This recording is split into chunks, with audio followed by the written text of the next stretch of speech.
brought to you by Silver Pumps. Top quality और consistent performance के लिए सिर्फ सिल्वर पंप्स, नाम याद रखना। वक्फ संशोधन बिल से जुड़ी हुई इस वक्त की बड़ी जानकारी निकलकर सामने आ रही है और ये जानकारी जेडीयू सूत्रों के हवाले से आ रही है। नीतीश कुमार ने वक्फ बिल के बदलाव को लेकर अपनी चिंताएं बीजेपी के शीर्ष नेताओं को बता दी हैं। जेडीयू बिल का समर्थन किए जाने पर फैसला उसकी कॉपी देखने के बाद लेगी।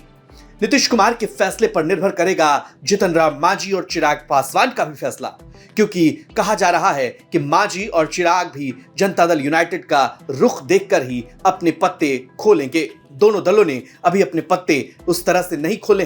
वक्फ संशोधन बिल बुधवार को लोकसभा में पेश किया जा सकता है। उससे पहले सरकार और विपक्ष अपने फील्डिंग जमाने में जुटा है। विपक्ष के नेता दावा कर रहे हैं कि इसे रोक लिया जाएगा, जबकि एनडीए सरकार का दावा है कि इसे पास करा लिया जाएगा। इन सब के बीच नीतीश कुमार की पार्टी का स्टैंड जिस तरह से बदल रहा है और जिस तरह से उनके नेता बयान दे रहे हैं, उससे बीजेपी की टेंशन जरूर बढ़ गई है। गुलाम गौस से लेकर जेडीयू के तमाम नेताओं ने अब इस पर बयान देना शुरू कर दिया है। वहीं वक्फ बिल को लेकर जेडीयू के दिग्गज नेता केसी त्यागी ने क्या कुछ कहा, ये सुनिए।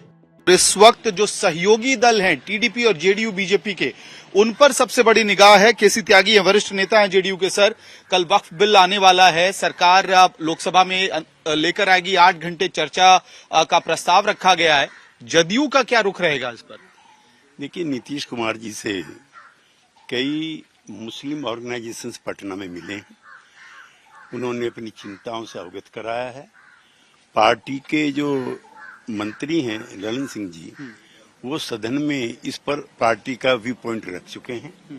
नीतीश जी, ललन जी सदन में नेता बैठ कर के बातचीत करके कल अपनी जो वक्तव्य है वो सदन में ललन सिंह जी या सदन के नेता देंगे और वही पार्टी की अधिकृत लाइन हो जी। यानी कि आखिरी वक्त तक आप लोग का पत्ता जो है वो कार्ड्स कल ही खुलेगा, एक बार लोकसभा में नहीं, कार्ड्स तो खुले हुए हैं। कुछ जो संशोधन पार्टी की तरफ से प्रस्तावित हैं या सुझाए गए हैं, उस पर सरकार भी संज्ञान ले रही है, ऐसा मेरी जानकारी में है। ठीक है। बहरहाल लोकसभा में बुधवार को यह बिल पेश किया जाना है और ऐसे में देखना दिलचस्प होगा कि जनता दल यूनाइटेड, तेलुगु देशम पार्टी समेत तमाम सहयोगी दलों का इस बिल पर क्या रुख रहता है। क्या यह बिल लोकसभा में पास हो जाएगा? इस पर अपनी प्रतिक्रिया हमें जरूर दीजिए। पटना से शशिभूषण कुमार की रिपोर्ट आप देख रहे थे। तमाम खबरों के लिए देखते रहिए बिहार तक।